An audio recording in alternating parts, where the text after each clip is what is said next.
Hello दोस्तों, मैं doctor रश्मि त्रिपाठी आपका अपने चैनल लव फाइटर्स अकेडमी में स्वागत करती हूँ।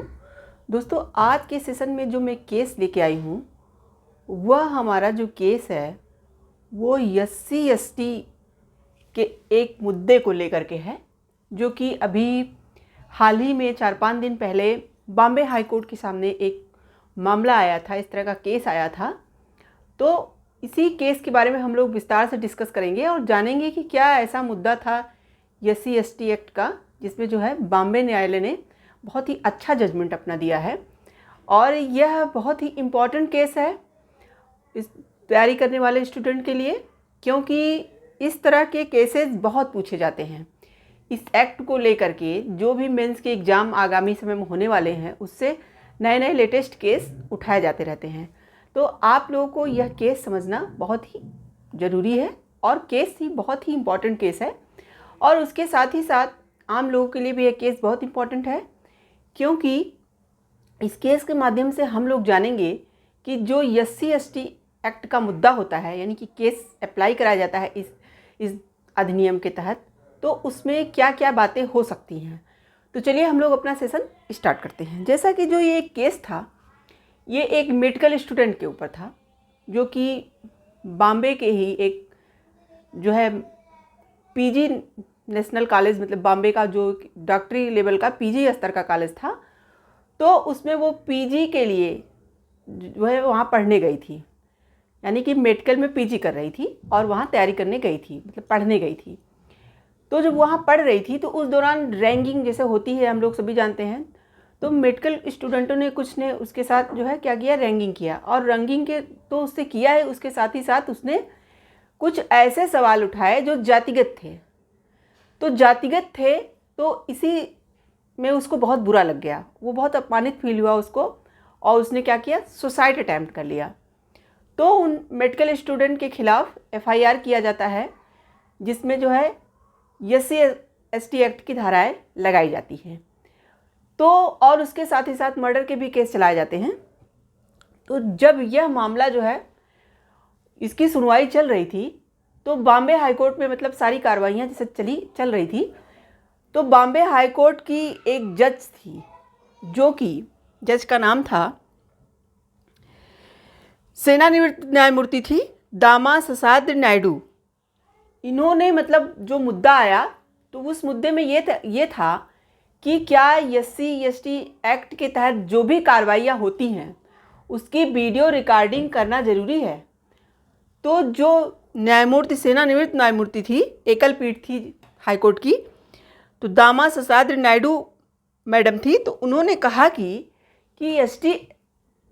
SC/ST एक्ट के तहत, अधिनियम के तहत जो भी कार्रवाइयाँ होती हैं उसकी वीडियो रिकॉर्डिंग करना अनिवार्य है। जब उन्होंने ये कहा तो शायद जो आरोपी थे उनको यह जो है जजमेंट समझ में नहीं आया, इसीलिए वो हाई कोर्ट के अदर मतलब बेंच के पास, अदर ही मतलब दूसरे न्यायाधीश के पास यह बात गई। तो वो जब सुनवाई उनकी हुई, वो जज थी साधना जाधव, जस्टिस साधना जाधव थी। उन्होंने कहा कि उन्होंने जो अभी उसके पहले जो मैडम दामा ससाद्र नायडू ने जो जजमेंट दिया था उसको पलट दिया। उन्होंने कहा कि ज़रूरी नहीं है कि वीडियो रिकॉर्डिंग की ही जाए। तो अब देखिए, एक ही हाई कोर्ट के 2 जजों द्वारा अलग अलग मतलब जजमेंट आया। एक ने कहा कि नहीं, वीडियो रिकॉर्डिंग करना अनिवार्य है, और दूसरे ने कहा कि वीडियो रिकॉर्डिंग करना अनिवार्य नहीं है। अब जब मतभेद हो गया, तब यह मामला बड़ी पीठ को पहुंचा, यानी तब 2 जजों की बेंच ने इसकी सुनवाई की। तो जब जो 2 जजों की पीठ बैठी थी बॉम्बे हाई कोर्ट की, वो थे जस्टिस न्यायाधीश देवेंद्र कुमार उपाध्याय और न्यायमूर्ति सारंग बी कोतवाल।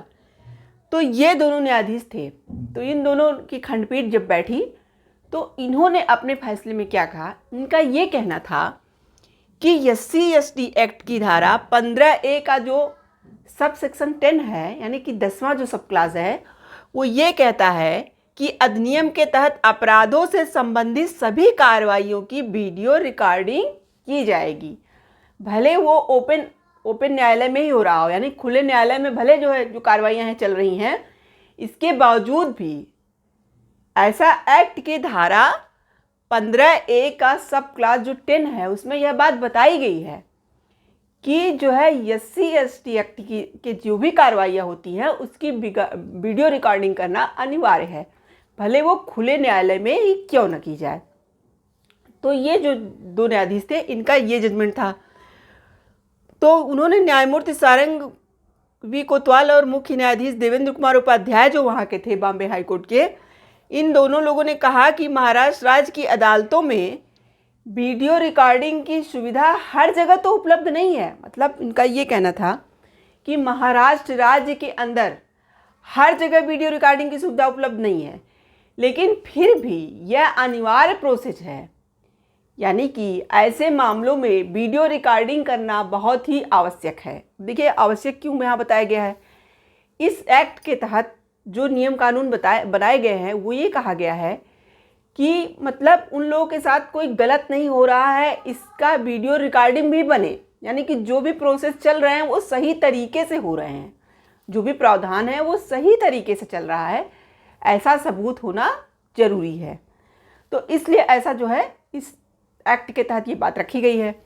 तो यहाँ पे महाराष्ट्र राज्य की अदालतों में उन्होंने कहा कि वीडियो रिकॉर्डिंग की सुविधाओं की कमी को तो हम नोट कर रहे हैं। उनका ये कहना था, 2 जजों की जो खंडपीठ बैठी थी उन्होंने ये कहा कि महाराष्ट्र राज्य में अभी तक तो हर न्यायालयों में ये सुविधा नहीं प्रदान की गई है कि वहाँ पे वीडियो रिकॉर्डिंग की सुविधा हो।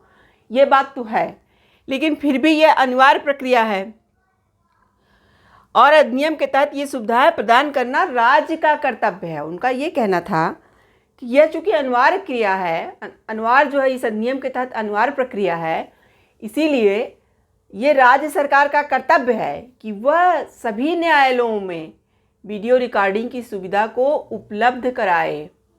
और इसके साथ ही साथ उन्होंने कहा, आदेश दिया कि हम राज्य सरकार को महाराष्ट्र राज्य के सभी न्यायालयों में जहां भी अत्याचार अधिनियम के तहत कार्रवाई की जानी है, यानी इस SC/ST एक्ट के अत्याचार अधिनियम के तहत कार्रवाई की जानी है, उसकी वीडियो रिकॉर्डिंग की सुविधा प्रदान करने का निर्देश देते हैं, यह जल्द से जल्द किया जाए। तो बॉम्बे हाईकोर्ट की जो 2 खंडपीठ थी उनका यही फैसला आया कि वीडियो रिकॉर्डिंग करना SC/ST कानून के तहत एक ही अनिवार्य प्रोसेस है। ये कोई निर्देश नहीं है कि बस आपको ऐसे कह दिया गया है और आप उसका पालन मत करिए।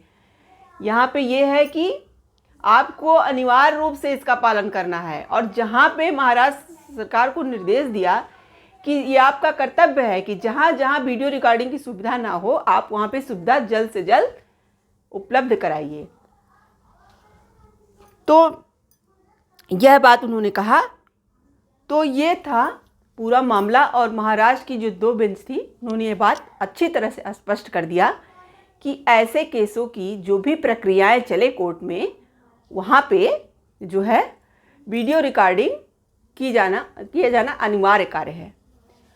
तो ये था पूरा मामला और ये था जजमेंट। देखिए जहाँ पे ये सुविधाएं उपलब्ध नहीं है वहाँ के लिए कोर्ट ने बोला कि अभी अगर वहाँ प्रक्रियाएं ओपन न्यायालय में चल रही हैं, वहाँ सुविधाएं उपलब्ध नहीं हैं, तो वहाँ क्या किया ही जा सकता है। लेकिन रही बात नियम और कानून की, तो जल्द से जल्द महाराष्ट्र राज्य को ऐसी सुविधाएं उपलब्ध करानी चाहिए, और ये बहुत ही अनिवार्य प्रक्रिया है और इसको करना बहुत ही ज़रूरी है। तो इस केस का ये था पूरा जजमेंट और ये था पूरा केस। तो आशा करते हैं कि आज का केस आपको पसंद आया होगा। आप हमारे चैनल को लाइक कीजिए, सब्सक्राइब कीजिए और शेयर कीजिए और बेल आइकन को दबाइए, जिससे ऐसे ही नए नए केसेस में आपको अवगत कराती रहूं। तो आज के लिए बस इतना ही। Thank you very much.